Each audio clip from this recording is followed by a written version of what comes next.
Čus, vítám vás u dalšího videa a dneska budu testovat a porovnávat 6 párů svých karbonových závodních běžeckých bot. Ano, je trochu divný mít 6 párů, ale mám s novou spolupráci s Foodshopem, takže se to prostě stalo. Budu je testovat a porovnávat na intervalovém tréninku 6x1 km, poběžím to tempem zhruba 3,40 na kilometr. Hodím vám sem bezprostřední pocity, svůj pohled, prosím vás, neberte to tak, že vám tady doporučím tahle bota je nejlepší na 10 km, protože to takhle není. Záleží na tempu, v jakým běžíte, jaký závod, záleží na vaší váze, na typu došlapu a tak dále. Berte to prosím jenom jako subjektivní názor. Před samotným intervalovým tréninkem musí samozřejmě proběhnout nějaký warm-up. U mě konkrétně 2 km warm-up, dynamický stretching, nějaká abeceda, rovinky a to všechno v nezávodních botech, v klasických objemových botech. Já konkrétně mám Brooks Glycerin Max, moje oblíbená objemovka, která teď dostala update, je druhá generace, kterou jsem teda ještě neměl na sobě, ale určitě v budoucnu vyzkouším a otestuju.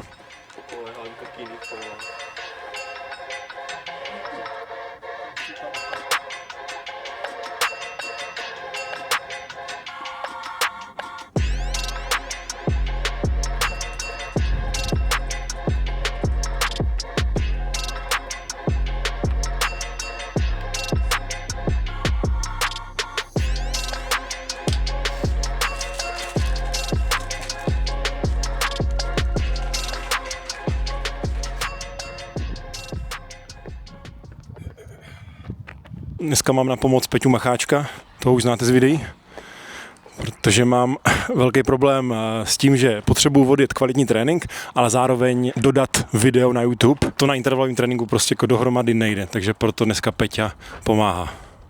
A ve které botě poběžím první interval, rozhodne losování.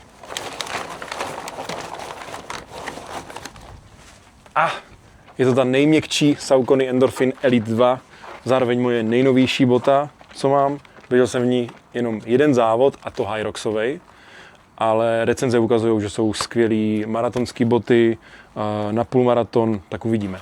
Pro jednoho maratonce Steven Scallion, on má zaběhlej maraton za 2 hodiny 9 minut, tuším. Pro něho je nejlepší maratonská bota tohle. Ale jak jsem říkal, všichni jsme jiní, všichni vážíme jinak. Je obrovský rozdíl běžet 10 km v tempu 7.0 anebo 2.50, takže nekopírovat běžce v tomto ohledu vůbec.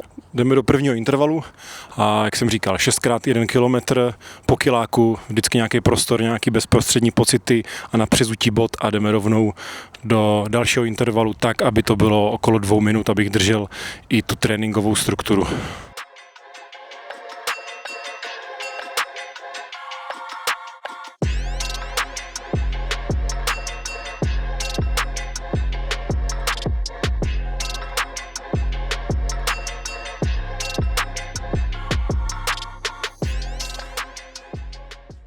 Tak, první interval Endorphin Elite 2 za 3.39, takže tak, jak jsem chtěl.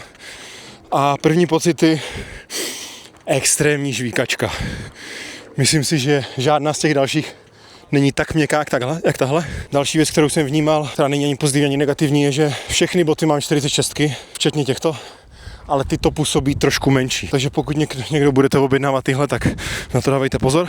Takový jako standard těch bot, který tady mám, prostě chtějí běžet dopředu. Chtějí běžet rychle. Od 1 do 10, 7,5. Abych to neřekl na všechny, ale... Další. Prime X. Dvojitý karbon, respektive karbon a tady ty pruty. A když bych v nich zaběhl světový rekord, tak by se nepočítal, protože jsou zakázaný, mají moc vysoký height, 50 mm a zároveň tam jsou použitý 2 ty karbonové prvky. V těchto jsem běžel triatlonové závody, půl Ironmany a zároveň bych si je nejspíš vzal i na maratonský závod, jelikož žádný rekordy určitě já trhat světové třídy nebudu, takže si co nejvíc pomůžu. A jediný co, tak jsou tuhý. Díky tomu, že tam jsou ty 2 karbonové pláty, tak jsou prostě tuhý. Takže před maratonem určitě vyzkoušet na dlouhých trénincích. Nejsem 100% přesvědčený, jestli si je vezmu na berlínský maraton, ale jsou top favoriti 100%.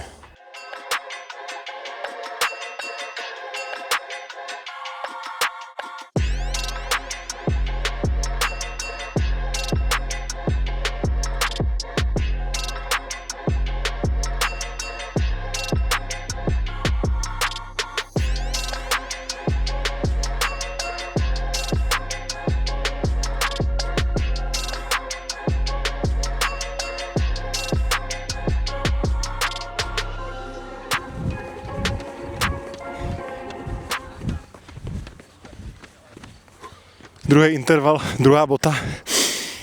Tempo stejný, 3.39. Tepy trošku vyšší, třeba o 2, ale je to nesměrodatný, protože první interval se běží z odpočinku, takže první pocity té boty sedí mnohem líp na noze než ty Saucony. Mně osobně sedí mnohem líp. Tyhle prostě chtějí běžet trochu rychleji, respektive chtějí mě udržet v tom vyšším tempu prostě s lepší ekonomikou. A zároveň mi mnohem líp sedí na noze, mně osobně. Takže těm to dávám zatím 8,5.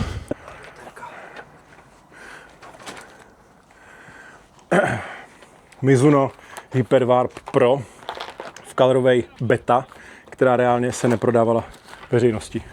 Děkuju Foodshopu, že mě dodává těmato speciálkama. Michal 10. Už teď můžu říct ve srovnání s těma Mizunama, že tyhle jsou o dost těžší. To jsem zapomněl dodat, že vlastně nějaká rychlá 5 pro lehkýho běžce nebo rychlá i 10, tak tohle není ta správná volba.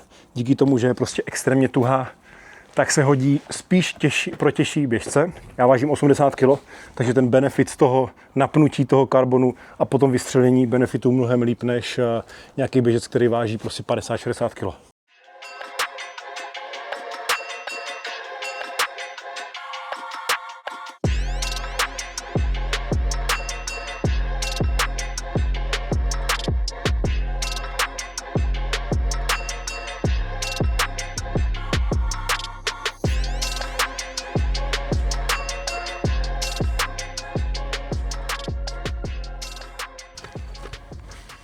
Já jsem přesný jak hodinky. 3,39 na kilák, pocitově skvělý fit na noze, velmi lehký pocitově. Teď nebudeme řešit úplně čísla data, akorát mně přijdou, že nemají takový dopřednej push. Tím, jak ten kanaborový plát v tom není moc zahlej, tak nemá prostor prostě se tak hezky ohnout a dodat ten potřebný push dopředu. Já osobně tyhle beru na intervalový tréninky, ale na závody vyberu už jiný. Rating? 7, no. Horší než první? Ty první chtěli běžet rychleji. Ale třeba prostě na fakt tréninky 800 kilometry klidně. Prostě bych si klidně bral tyhle před těma Saucony. Jdeme na kilometr číslo 4. Poslouhání.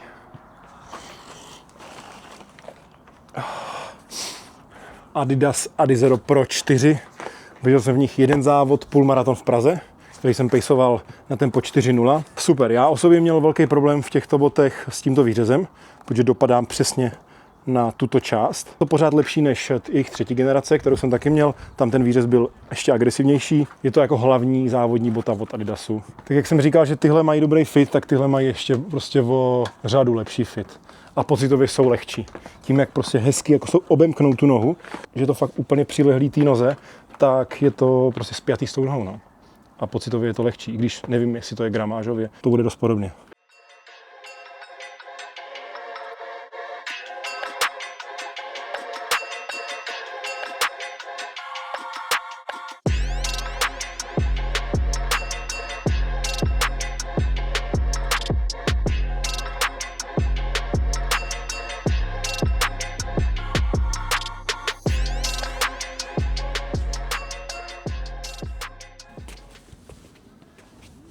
Teď jsem trochu off, 3,35 na kilák, protože ty boty chtěly běžet.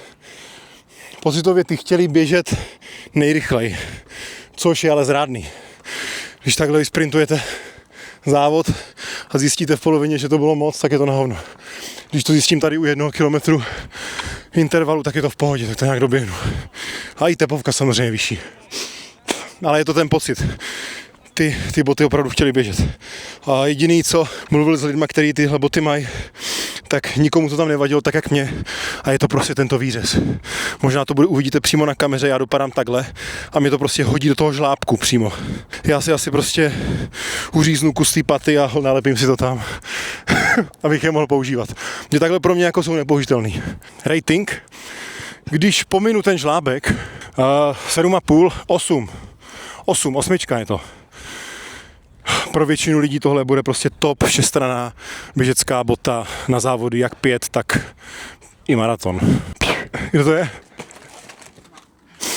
Puma Nitro Deviate Elite 3, všestranná závodní bota, samozřejmě s karbonovým plátem, jako všechny, co tady mám. V této mám naběháno už poměrně dost kilometrů, dost tréninků, takže ta ze všech bude nejvíc vyšlapaná. Je taková všestranná, že i když v ní člověk běží pomalu, tak ho to vyloženě neotravuje.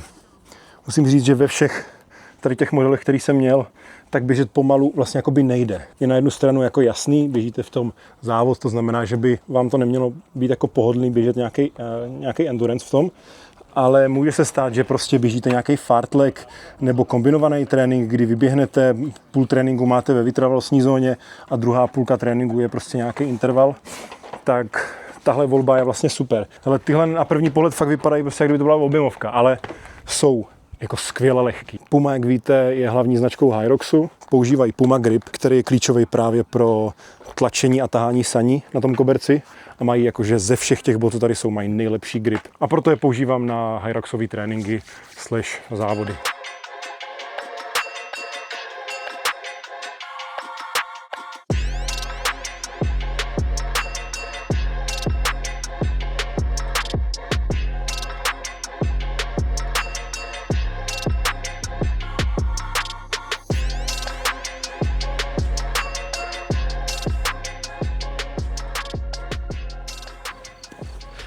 Bacha, máme rychlíky za sebou.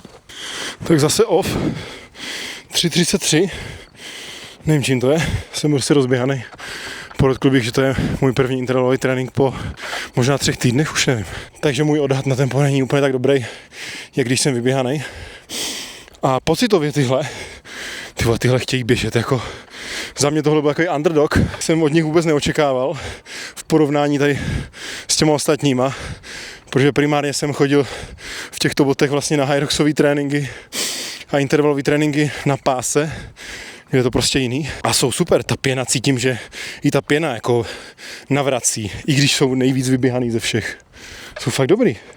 Jsou jako overall dobrý, si myslím, že se dají běhat i nějaký jako polotraily, když má člověk nějaký závod, jako takový ten běhej lesy, kde nejsou úplně vhodný ty úzký závodky jako Adidasky Adios Pro 4, tak tyto mají extrémně širokou základnu, jsou prostě strašně pohodlný.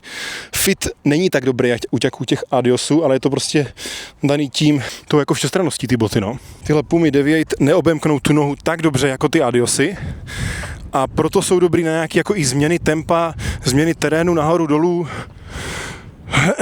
i možná nějaký nerovnosti. Modely jako Adios Pro 4, tak v těch, když šlápnete prostě trošku jinak než rovně, tak vás to hnedka rozhodí. Tady prostě je to takový jako tank, bych řekl.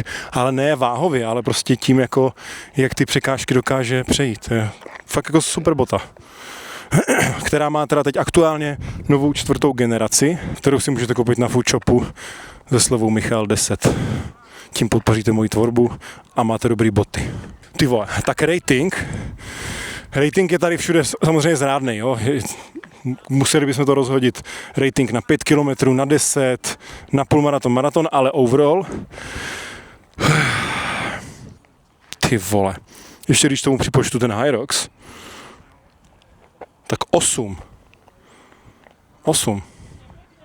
Zvládnou i intervalové tréninky, zároveň tady důkaz, že při 80 kg se neopotřebují tak rychle, že je mám už přes rok a určitě mají 300-400 km naběhaných, což na závodní botu je už dost.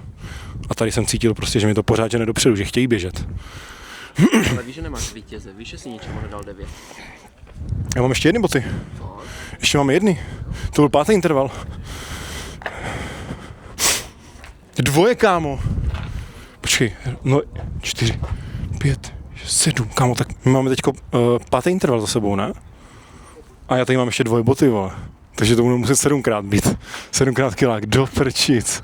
Peťa za kamerou brečí, ale bude to tak muset být, no, protože tady mám svoje doposud nejoblíbenější závodní boty. New Balance SC Elite V5, ale je to aktuální model od New Balanceu závodní.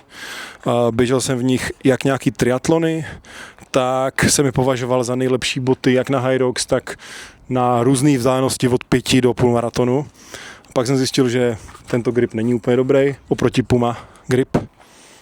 Na pohled nic nepoznáte, ale tam jde prostě o tu směs, no. toto jakože lepí úplně. Jdem na ně. Když jsem zjistil, že místo 6 km běžím 7, tak si budu muset dát gelík. Je to Candy Pain prototyp Core Energy Gel, 25 gramů carbs, příchuť lime mint. Coming soon.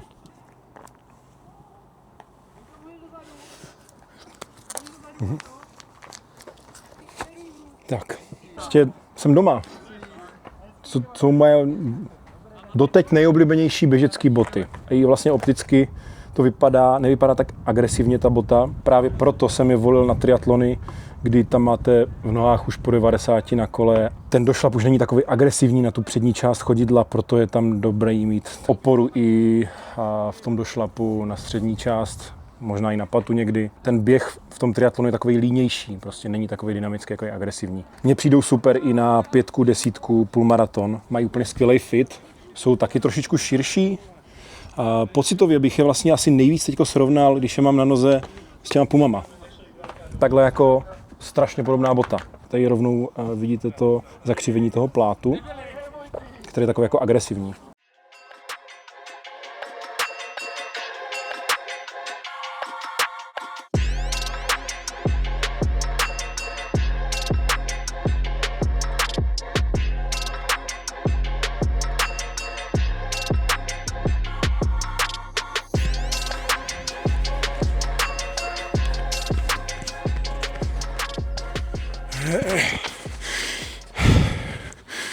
Šestý interval v tempu 3:35.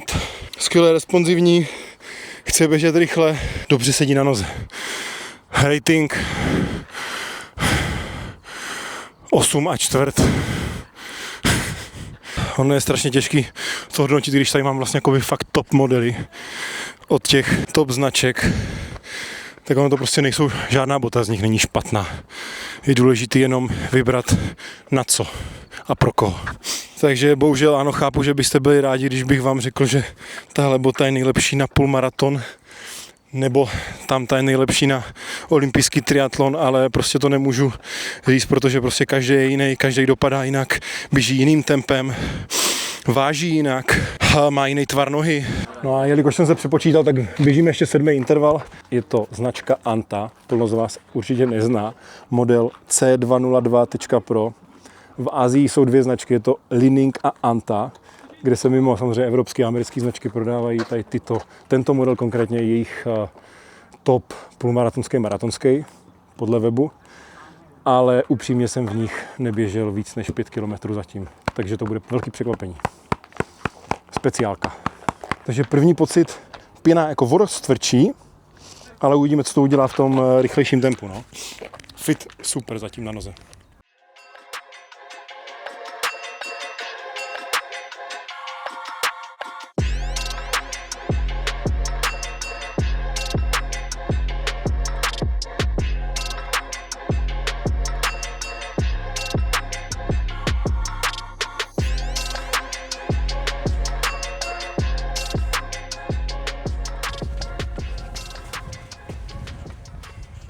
Tak jak bylo v Shenzhenu. Kámo, jiná exotika tohle, ale jako v dobrým. Jsou úplně super. Jsou trošku tvrdší ta pěna, o to víc taková jako responsivní. Ta základna, ačkoliv se to nezdá, tak jako dost široká. Strašně mi to dává takovou jistotu v kroku. Oproti zase třeba těm Adiosům. Jediný co, tak je to prostě jenom na jako agresivní styl dopadu, kdy potřebujete dopadat jenom na přední část nebo střed chodidla, protože jinak vás to jako vytrestá. Není to fakt dělaný na to, abyste dopadli na patu.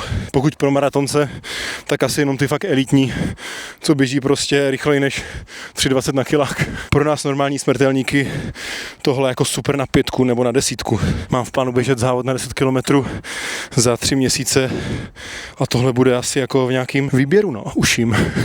Když přejdeme k ratingu této boty, nebo k botám obecně, tak těmto bych dal 8,5, ale je to jako extrémně těžký porovnávat mezi sebou, protože každá je úplně jiná. Každá má nějaké jako znaky a je dobrá na něco jiného. Samozřejmě tyhle nejsou jako vůbec vhodný na Hyrox. Nevím, jakou mají trakci, ale ta stabilita v té patní části je jako úplně, to je úplně vratký. To má jako skvělou stabilitu, ale jenom v této části. To znamená, že pouze na běh, no. To všechny karbonky se testoval. Jo, tohle jsem všechny karbonky To testoval. bylo úseku, co? 7krát jenom. Já jsem myslel, že to bude 6krát a pak jsem zjistil, že jich mám 7. Možná vnímáte, že ze mě nesrší ten entuziasmus, protože na karbonové boty už jsem zvyklý, už je nosím tak 7 let, ale Peťa je má na sobě poprvé, vám řekne bezprostřední pocity. Není to poprvé, co mám na sobě obecně karbonové boty.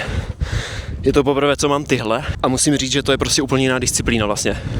Myslím, že pro každýho, kdo si poprvé nazuje karbonové boty, Je to úplně jiný svět. je to prostě to není běh, který znáš. Až když je člověk nazuje a zjistí, že když běží pomalu, tak ho ten běh najednou přestane bavit, protože ty boty ho nutí běžet rychle, tak si myslím, že pak svou koupi jako přehodnotí. Pokud vás cokoliv zajímá k těmto botám, tak mi to prosím vás napište do komentáře. Budu za to hrozně rád. Když bych měl všechno obsáhnout v tomto videu, trvalo by tak 4 hodiny. Takže nebojte se mi to tam napsat. Díky moc.